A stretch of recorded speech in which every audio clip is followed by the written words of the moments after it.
It is now. All right. Good morning. Hi. Good morning, everyone. So I'm LaShonda, Educational Director of the REal School here in Fayetteville, and we have Lisa Best with Armadillo. Is it Armadillo or Armadillo? However you want to say it. Okay, I'm gonna say Armadillo because that's easier for me. So we have Lisa Best who's gonna present a little bit about Armadillo this morning. Thank you. Thank you so much. So I'm here to talk about the exciting world of home warranty. Just kidding. It's really not that exciting. You get to be the hero to your seller. That's right. That's right. It may not be super exciting, but it is super valuable. It is quite a tool. And real briefly, my name is Lisa Best. My background is real estate. So I got my license back in the early 90s. I did a lot of general brokerage and also many years of new home sales. And so real estate really is my passion. The last 12 years I've been doing home warranty. And the reason I got into that is because as a general brokerage agent, a home warranty is what I bought my buyers. I thought, what a great gift. It gives them liability protection, it gives me liability protection. And I don't know what may go wrong with a home, down the road. And so I really want them to be taken care of. So that's how I got connected with home warranty in the first place. And now I've been a proponent for many years. The reason that I'm now with Armadillo for the last few years is because they are different. They let you use your own contractor, which is huge.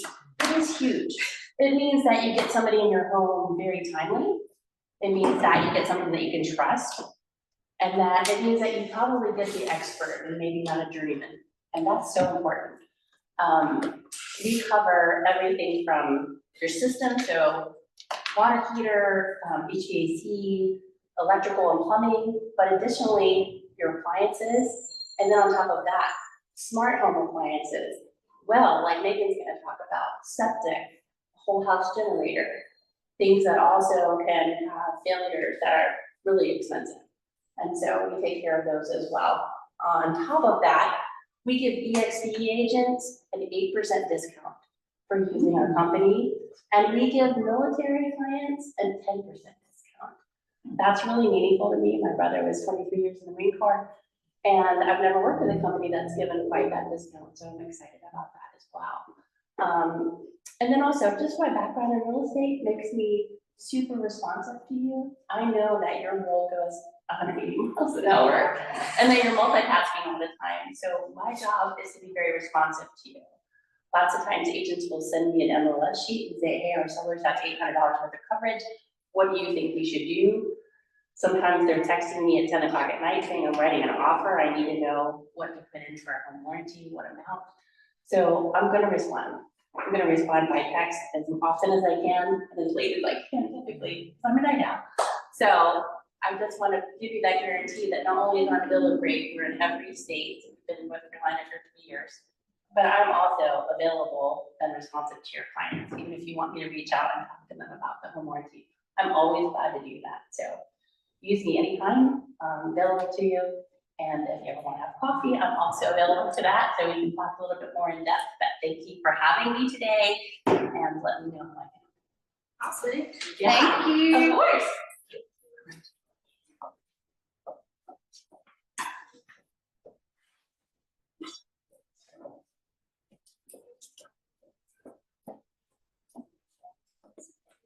Okay, so today we're going to be talking about everything wells with Megan Gerber, who is my first mentor in real estate. I feel like she's like the real estate encyclopedia. She knows just about everything. I can still ask her questions to this day, and I still do sometimes. So Megan's going to come and talk to us about wells. Thank you. Am I good so they can see this and see that? Yes. Okay. All right, so we're gonna jump into wells. So we're gonna cover different types of wells. We're gonna things that you should look out for, inspections, and then we're gonna jump into Gen-X and PFAS and what's going on with our public water as well as our well water. So first items that you should know when you're dealing with a well is what type of well that you're dealing with. So there are different types of wells, and in different areas, you might have some that are a little bit lower, that it might be rock wells. You wanna make sure that you know, what you're working with. You wanna verify where the location is of that well, because if you're dealing with septic and you're dealing with other things, there are guidelines with where the well is in regards to your septic and the house. Make sure you know if it's a drilled well, a dug well. If you don't know that, go ahead and get an inspection done and they can tell you that. Check compliance with your local setbacks. So if people have a well, you know, it might be an older home, there might have been different setbacks that weren't kind of followed back then. And now it could be too close to the septic, it could be too close to the house. So you want to ensure where that well is in regards to, or if you have a client and they want to build something on that property, you want to make sure that that well is in this position where they can still build and not be within those setbacks and guidelines. Review any kind of details you have on the well, including your maintenance records. So you should ask any owner, if you're a listing agent, you should ask the owner any records they have of that well, anything that work has been performed on the well, anything like that. As a buyer's agent, I would be seeking to do a full inspection, which we'll talk about, that goes over more than just a water test, but goes actually through a well inspection. Make sure you're confirming the age and condition. So a lot of buyer's agents will get a well water test, but they're not getting the well inspected. And your well could be running dry, it could be crumbling, there could be a lot of things happening in that well, and we're not inspecting the actual well, and we're only checking the water, we could be missing a big ticket item that can come back later, bite us in the butt. We wanna check for water contaminants, so of course we'll talk about that with the loans. We wanna check your lender requirements. So if your lender has any well requirements on the property, we wanna make sure that we're meeting all of those guidelines as well. We want to get a flow rate test, and what that does is checks your rate of flow from in the house from the well. So that is one indication, which we'll talk about later, as a sign if your pump is failing or if your well is running dry, is water pressure. So that should always be a big red flag if there's a water pressure issue with the home that you're either listing or that you're a buyer's agent on. If I'm a listing agent and the home is on the well, I'm gonna run the sinks and I'm gonna run the shower and then go downstairs and run the kitchen sink. And I'm gonna make sure that the water flow is good. Because if it's not, that's gonna be a red flag, and I don't wanna wait until we're under contract and home inspection, dealing with issues within the pump or the well. And then of course, we talked about the lender requirements. So our loan requirements for a VA, the well water test is always required on a VA loan. And these are the items that they're checking for. So any nitrates, the coliform bacteria, E. coli, and lead. They are not checking for Gen-X or PFAS at this time. It's a proposal to be adding that, but that has not taken place yet.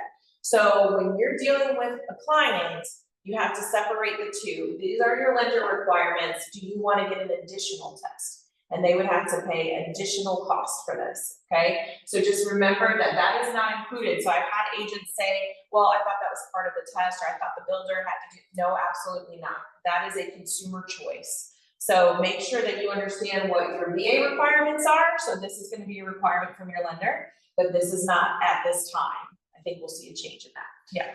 So I wanted to ask you because I learned about divorce who will do it complimentary. If you're in the testing area, which we'll talk about when we get to the PFAS, but if you're within their testing area and you've not been tested in the last 6 years, then they will do it complimentary. Oh, But if you're not in that designated testing area, or you've had a test done in the last 6 years, then they will not. okay, Yeah, good question.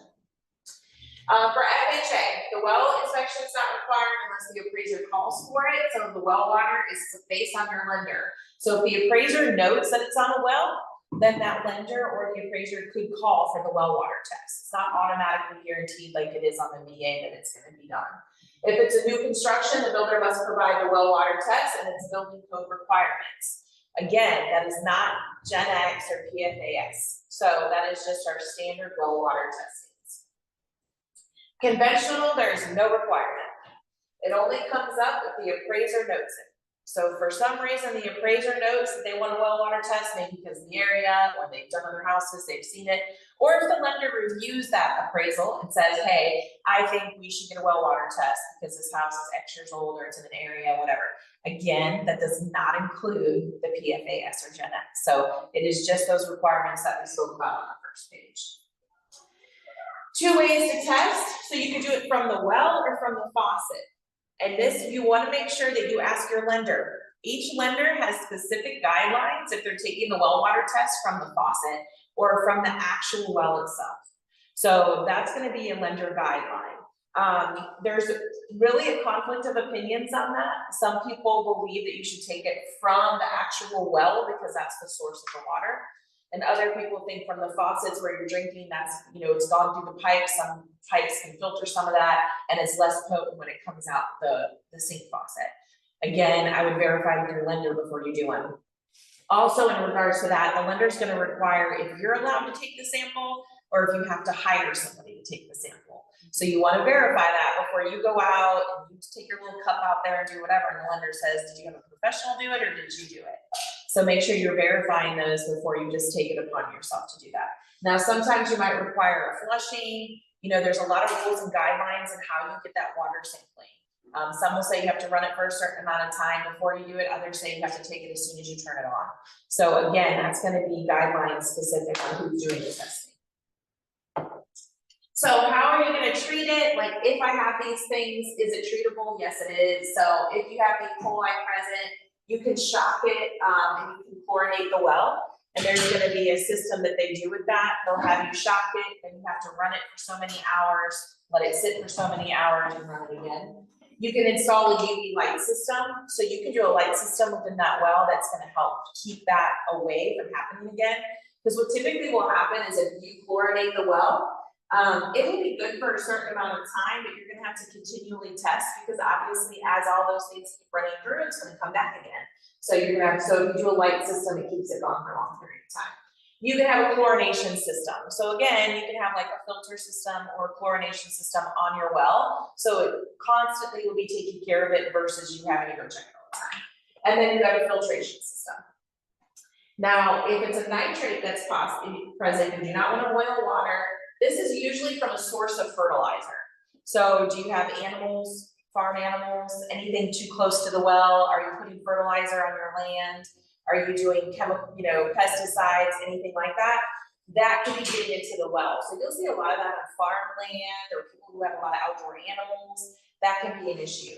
You want at least 50 feet cleared from fertilizers, pesticides, animals, things of that nature. So if you have horses, cows, goats, sheep, even your chickens, you have to be careful of where they're at in regards to that well system.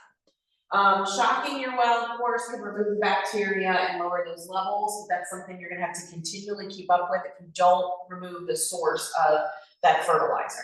Is that the one you have to do like every time there's a bad storm or like a lot of rain?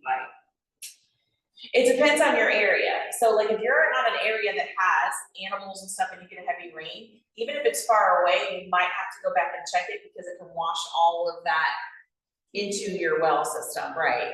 But if I'm in a traditional house, in a traditional neighborhood, not a lot of animals, after heavy rain, I'm not gonna have to worry about that as much, unless I know maybe my neighbor was doing chemical treatments on their yard or garden or something like that. Otherwise, no. And then if lead's present. So if there's lead, you're gonna have to do a charcoal filter. You could do osmosis, and you have to determine the source. So a lot of times it could be the old plumbing that's in the house. So you want to find the source of the lead. And if that's too high, of course, that could cause people to be sick and things of that nature. So they'll start with the source. So it usually comes down to the plumbing. And then from there, you can treat it with a reverse osmosis or again, a filtration system. So, and a lot of those filtration systems should go on the well, but you have them for inside the house too. So it filters from the well into this system and then the house. Some people just cut that out, put it right on the well. So it's filtrating right when it comes out of the well. Your well pressure flow test. So this is what we were talking about having done. You want an inspector to kind of read. It says here during 60-minute well flow test, readings are taken every 15 minutes. You want to see how long you're keeping the pressure. And is it consistent? And they also will run different items, like I said, run the shower, run the sink. Because if you start seeing a depression, that means there was water built up in the well. You had a lot of pressure right when you started, but 60 minutes later, if you see the pressure decreasing, that means either the pump isn't pulling enough water or there's not enough water in the well. And that's why you get immediate pressure up front, 60 minutes later, it starts to decrease. We don't want that. We want a constant flow of pressure for that whole 60-minute test. A lot of people do not get a well pressure or flow test. Like I said, a lot of people will go and just do a water test. But if you're just doing a water test, you're missing a lot of other components that have to do with the well. And if your well is failing and you have to redig a well, I mean, it could be $15,000 to $20,000. So I would spend a couple $100 up front and do the proper testing, just to ensure that my well's not running dry or anything like that. So what the well inspection is, they're gonna test the water, okay? So they'll do the water and the contaminants. They're gonna check the well casing and seals for structural integrity. So this is where they'll usually put like a video down the well, and they're gonna look to make sure it's solid. Are there cracks? Do you see anything happening within the well itself that could cause issues? Is the pump working? And the other mechanical, you know, a lot of the warranties cover the pump, am I right? A lot of the warranties will cover the pump. So it is a great add-on for a buyer to say, hey, the first thing that's probably gonna happen if something happens is that pump failure. So if you have a home warranty and you already have it in place in that pump, you're gonna save quite a bit of money going through the warranty for that pump versus, you know, trying to do it on your own later. That's accurate. Okay. They're gonna assess the condition and operation of the well system. So they're gonna look at how the well's running outside, how's the pressure coming in on the inside. They're doing a whole evaluation of the process of the well instead, again, of just the water test. And then, of course, we talked about the flow test, so they're gonna check that output. Again, that can take up to an hour. And then they're gonna make sure everything is clean and meets code. So are you 10 feet from this property line? Are you far enough from your septic? They're gonna look at all those factors as a well inspection. There are not a lot of people in our market right now that do the well inspections. It's hard to find, there's a couple, but it's not something, if your client's gonna pass up on it, I definitely would put that on your, you know, professional services disclosure and have them select your wait. And that's gonna protect you in the long run if they say, I don't wanna wait, or I don't wanna do that inspection. The health department guidelines for septic tank system placement requires a distance of 100 feet from the well. So your well and your septic should be 100 feet apart. So that's something in existing homes that's always good to check, because the older the house, sometimes we see this guideline not being met. And that's a really hard thing to correct, because you're basically having to move the septic. That's not an easy thing to do. So other distances could be 10 feet from the house foundation, 50 feet from the well to prevent contamination, and 10 feet from the property line. So, you know, there are guidelines on where you can place that well. Private wells are handled by the county health department and public health. So if you go on to like DEQ, the Department of Environmental Services, DEQ, any of those, they have a link. This is a live link. You can click on it and it will take you to where you can verify. If you can put the well in, it will tell you what, you know, what facilities are near you. Do you qualify? You have to get a perk test, things of that nature. But there is a lot of links available to you to go deep diving into the well or using a well. These are the different type of wells. I mean, I'm not an expert in this part at all, but you know, it is good to know the different types of wells, because they have different areas that they have higher, like this one is cheaper to, you know, install, but this is for an area with a high water table. This is gonna be an area for a lower water table, because if you're digging it, you wanna dig down. And they say a lot of times the deeper you could do the well, the less contaminants you're gonna get, because it's being filtered through the ground. So there are different sources and reasons that people do different wells based on your climate, where you're at, your water tables. Cost is a big factor. So if you're gonna have somebody who's maybe doing a custom home and they're out in the country and they wanna be on a well, this is something you're probably gonna have to have somebody evaluate what's gonna be the best well for that land, that soil, and then their cost, their budget, because there is quite a difference between them. Signs that your pump might be failing. Intermittent or no water flow. So you could get some water flow and then it slows down and then it comes back, or you just have no water flow. You could have strange noises from the pump or pipe. So if you're outside and you hear noises from the well, that might be something with the pump. It's working really hard. It's trying to get, things going so you can hear, obvious noises. Your electric bills can go high. I mean, if you've been in your house a few months through the regular season, you know what your electric bills are. So if it starts to shoot up dramatically, it could be because now that pump is running nonstop and it's not working efficiently. So you'll see an increase in that electric bill. So that if you ever see that, that would be a red flag to say, well, the only other thing we have is the well. Let's go check the well and see if it's maybe overworking and that's causing our bill to go up. Short cycling, that's where your pump will turn on and turn off the quick. So it turns on, you hear it run, and it turns on. And then it turns on. It's almost like it's trying to work and then it fails itself. Then it's trying to work again and then it fails itself.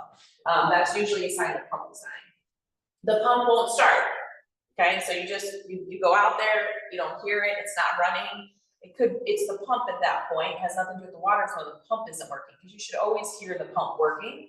And then your water pressure fluctuates. So if you're washing dishes and you start to see great pressure, then it goes down, and then you see it come back up, and then it goes down, that should be a red flag. Just like if you're on septic, I know this isn't septic, but if you start hearing gurgling or like toilets are taking forever to fill up, it's usually a red flag. So pay attention to those when you're on a well. I mean, discoloration, things like that can come into play too. And then signs your well is running dry. So your pump might be working, but we just don't have any water, right? So it's starting to run dry. And a lot of people can get those confused. Like they will think it's a pump and get the pump replaced and move on and never do any more research. And in a couple weeks, it happens again and their well unfortunately is running dry. So some of them have similar signs. You really want to investigate that point. If your pump's starting to go out, I would also investigate to make sure your water supply is good. It's a similar sign. You're getting air in your faucet, sputtering water, dirty water. That means it's like now getting that water up at the top and it's not pulling fresh water. Your low water pressure, especially higher parts of your home. So downstairs in the kitchen, it's great, it's working great. I go upstairs, wash my hands, and I'm barely getting any water. That means it's not enough water to be pushing through the pump and into the house. So the water supply is not there. Again, if you hear it running constantly, I think at any time that you think you have a problem with your pump, you should also check to make sure your well's not running dry. Do it all at the same time to ensure that you know that I'm not gonna spend money on a pump, but I have to dig deeper in my well. Taste, smell, color, anything like that pops up out of the normal could be affected because of where the water supply is coming from now. And then longer wait times to refill the pressure tank. So if it's taking longer and longer to be able to go wash dishes or do anything, because it's filling up slower and slower, that means the water source is getting lower. You're more than likely gonna have to go and dig deeper in that well. Hopefully it doesn't have to be relocated. So, those are all signs. So if you get the signs for the pump, I would automatically reevaluate too to make sure that your water supply is good. Do it both at the same time, because you really don't want to invest in the pump if the water is the issue. And now our PFAS and Gen-X. So you guys have handouts on the difference. So Gen-X has replaced certain PFASs, chemicals. This was supposed to be better than PFAS. So this one was supposed to be better than this, but obviously they both create health risks. So we're all pretty aware of that. So we want to make sure we understand when you hear people talk about Gen-X, it is a PFAS. It just gave it a new name over this one, and they all have kind of different guidelines. I printed those for you so you can see all the guidelines between the PFAS and the Gen-X, just so you can see the little differences. But in our brain, we can kind of count them as the same thing. So this goes over your definition.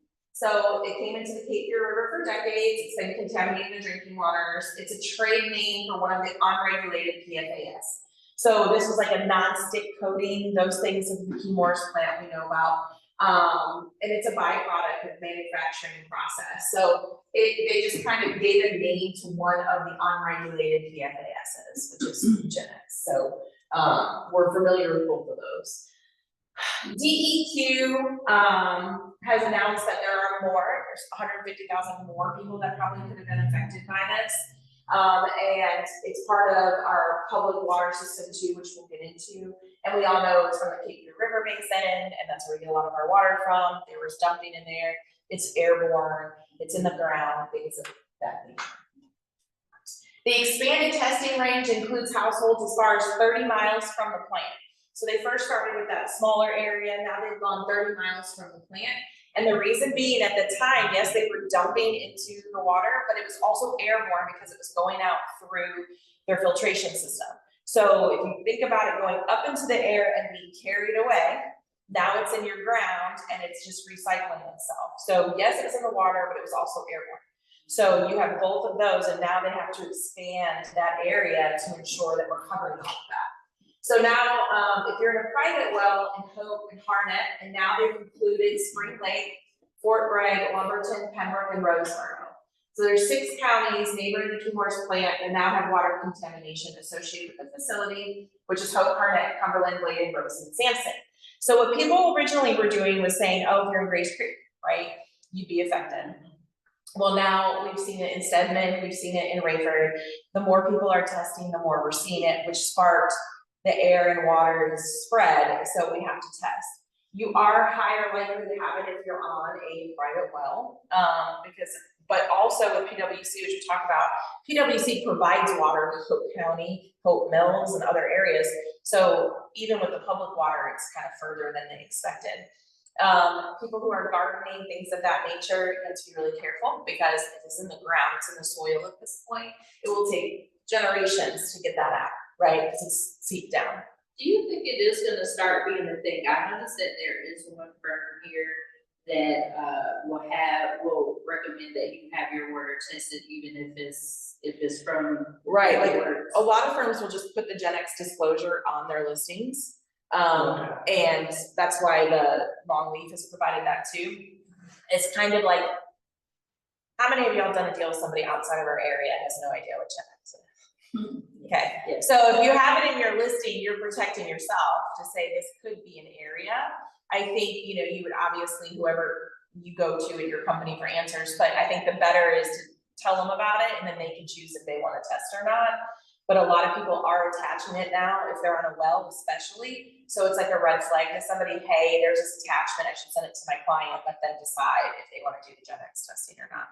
But if you're personally speaking and anybody on a well, I'm like, you should do this. Yeah. Or if they don't care, then I'll have them sign the professional services disclosure and they'll waive it. And on your professional services disclosure, it says, well, water test.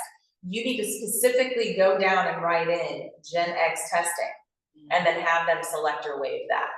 Because if you just put it under the well water testing, you're really not protecting yourself from one, disclosing that you told them about Gen-X, and two, that they specifically waive Gen-X testing. So that, you know, I would always add that as a separate line. That just really confused me when I saw it, because immediately I was like, because I know I had read and I saw that it was, the water was from the county, and so I was like, why do they have that Gen-X? Okay, well, you're talking about, so it's on public sewer. Yeah. Okay, well, water. Okay, we'll get there. Okay, so now we'll get there. So anyone within the sampling area gets their water from a private well. If you're in that area, like you said, you can get it done for free. So if you're in that sampling area and I have a map, and if you go to the website and have a map, you can get it done for free. It does take a little longer, but it is free. But like I said, if you've done it within so many years, they're not going to give you another free sampling test, so you're probably going to have to go do that on your own. DEQ has a map of residents from the Fayetteville area that have already been sampled and tested positive for the PFAS. So on their website, they have this map. You can go click and see where the results are from each area. But as you can see, it's expanding more and more. There's Spring Lake, there's Sampson County, Roseboro, all the way down near Elizabethtown, Pembroke, Rayford. So years ago when this first came up, it was like right here. You know, if you're in Grace Creek, that's where it stopped. It's much bigger than that now, so we have to be kind of more aware. There's all your info on how to get your well tested. So you can call the number for DEQ, Keymores, and go through them. There's also, if you have specific questions, waste management, DEQ can answer those, especially if you need a breakdown of your tests. So the tests are very confusing. You can now put it into ChatGPT and it will break it down for you. So if you upload your water test into ChatGPT and say, please, can you give me a breakdown at 5th grade level of what these chemicals mean in the guidelines, it will break it down for you.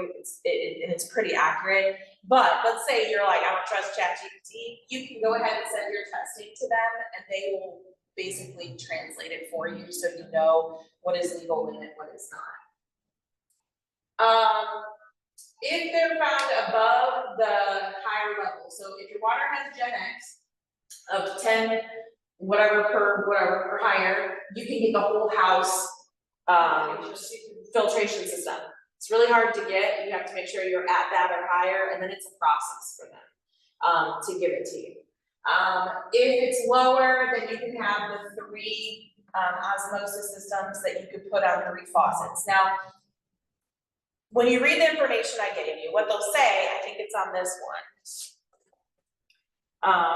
Very little of the PFAS in water can get into your body through your skin. So showering, bathing, and washing dishes in water are unlikely significant risk increase, okay? So why do they only give you 3 faucets? Is because they're putting it on your drinking water faucets. So like if you're drinking in the bathroom, you know, obviously brushing your teeth, or in the kitchen, people are like, why don't I get it for the shower and my bath? Well, what they're saying is skin exposure is a lot less risky than ingesting it. So again, if you have more than 3 sink faucets, you're still like, well, that doesn't make sense, since we probably all do. We have a kitchen, we have a bathroom, another bathroom. But that's their reasoning for the faucets versus the showers. So, because your external is not as dangerous as internal. Quarterly test. So Fayetteville PWC now is exceeding the guidelines for forever chemicals. So EPA never had a standard. Okay, so we could have chemicals in our water from Gen-X and PFAS, but they didn't create a standard. I think obviously as we learn in life, the louder somebody gets about something, that becomes the guidelines and the regulations. So since Gen-X has taken off so much and it's getting a lot of attention in documentaries, now they're putting in regulations. So PWC was not in violation of the regulations at that time, but now with the new standards, so EPA has set new standards, we are in violation. PWC is, but they're giving them until 2029 to fix it, okay? They're supposed to finish their filtration plan in 2027-28. So PWC has 2 filtration plants in Fayetteville. They're gonna be putting basically huge filtration systems on those plants, and they have to have it in place by 2029. So when we back up to why LaShonda said, why do I see it when it's on city water? Because our city water has contaminants. So if you're on PWC, you have PFAS or Gen-X in your water. It's right now at the legal limit, but with the new guidelines that they're putting into effect, they have to correct it by 2029. Well, we also provide, PWC provides water to Hoke and other areas. So you've got to know where the water supply is coming from. So the debate is, do we tell our clients, because technically they're not in breach of these rules until 2029. So 1, I would say, ask your broker in charge.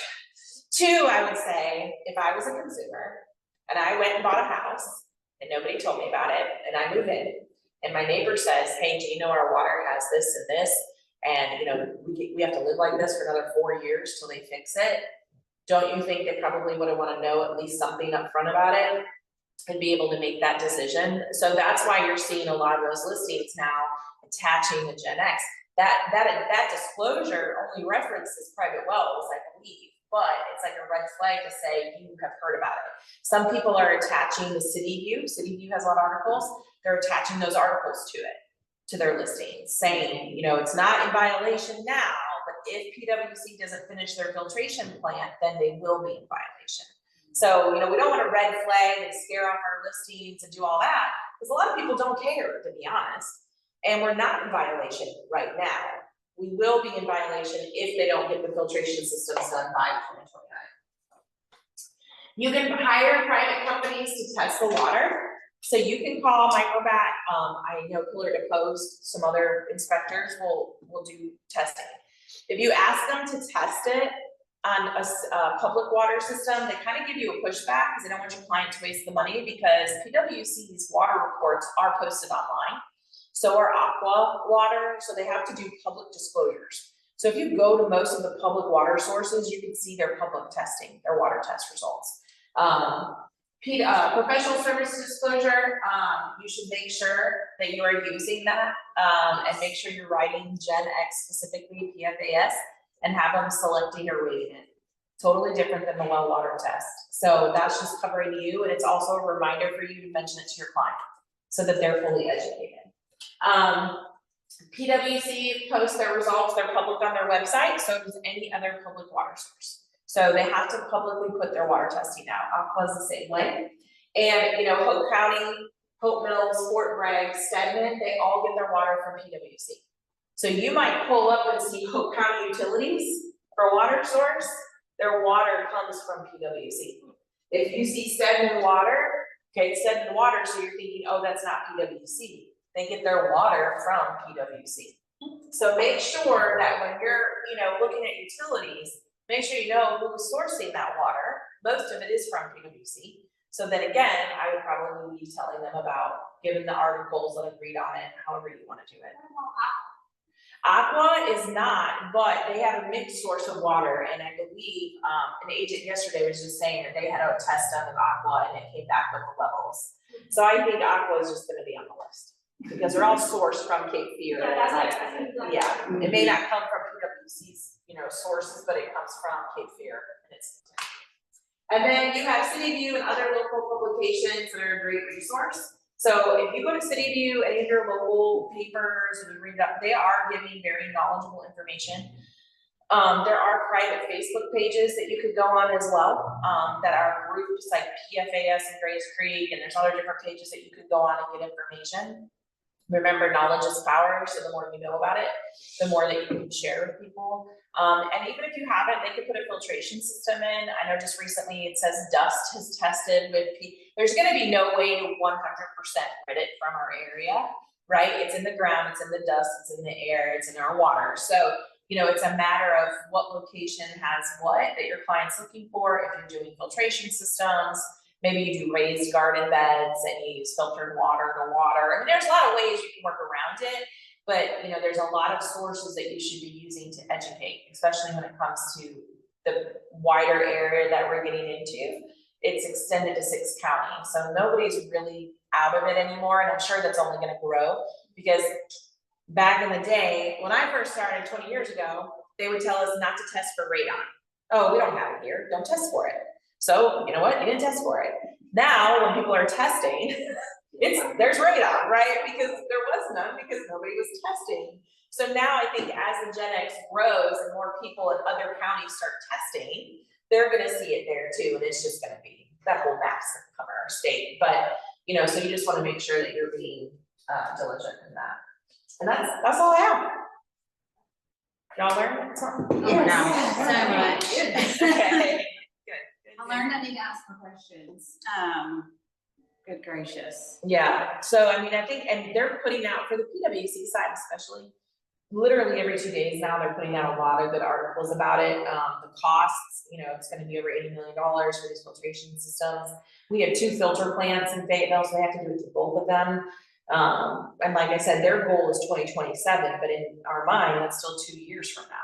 So you wanna make sure you're disclosing and giving just giving the information. You don't have to give your opinion, but just give the information.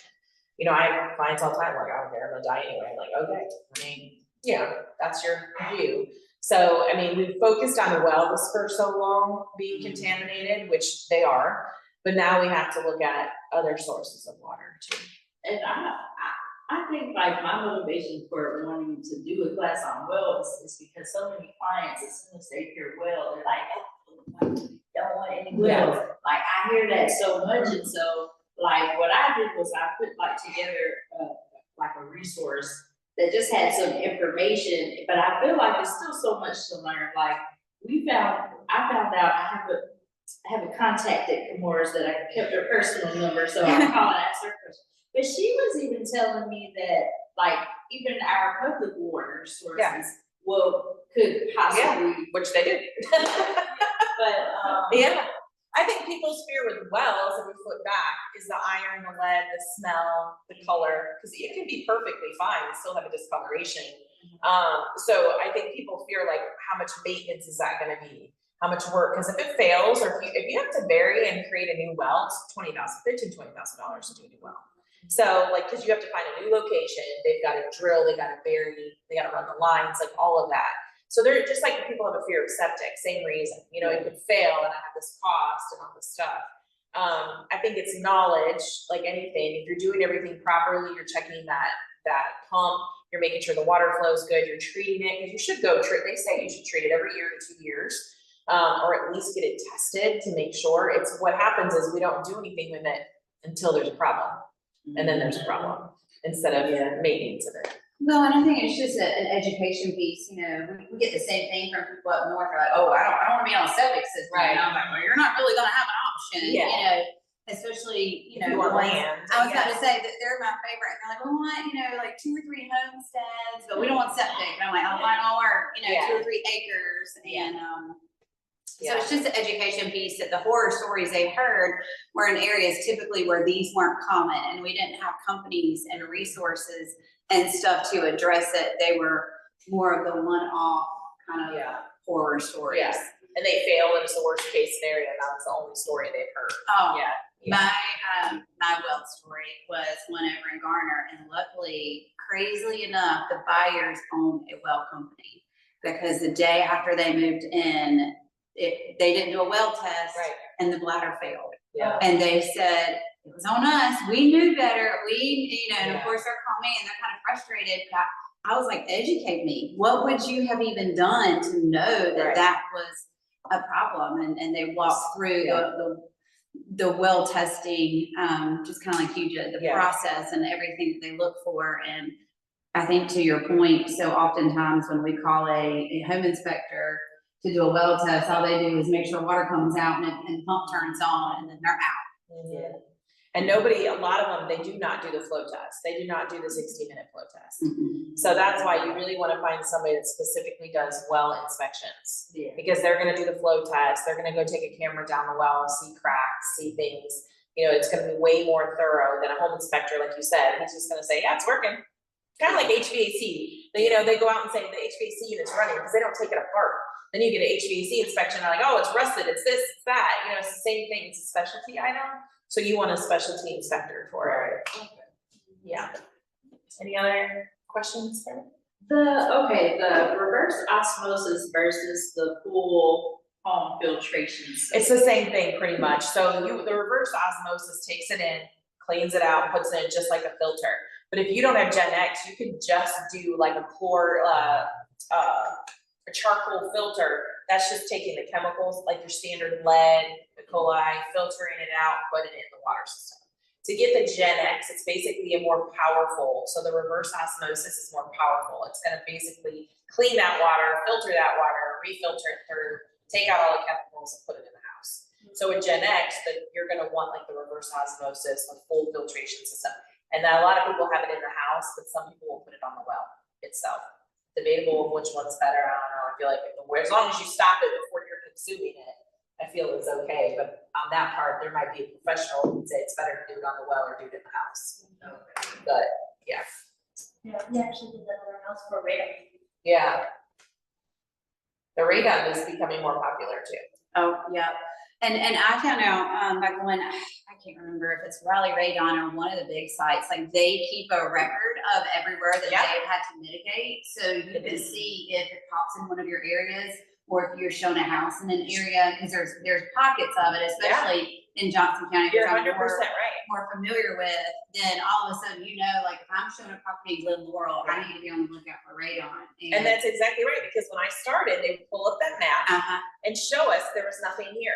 Yeah. Well, it's because nobody was testing here, you Right. know, and now you could pull up the map and you'll see, now there's 10 dots where there used to be 0. I mean, and here, I don't think of Johnson kind of, you know, it's a ground thing, a rock thing, it's ventilation, all that stuff, but it is here now. I mean, and you have to put the filtration system on, you know, it's not super, super expensive, it's just airflow, but I mean, don't ever assume not to do something, put that on your list and let them choose it, because it's popping up more and more.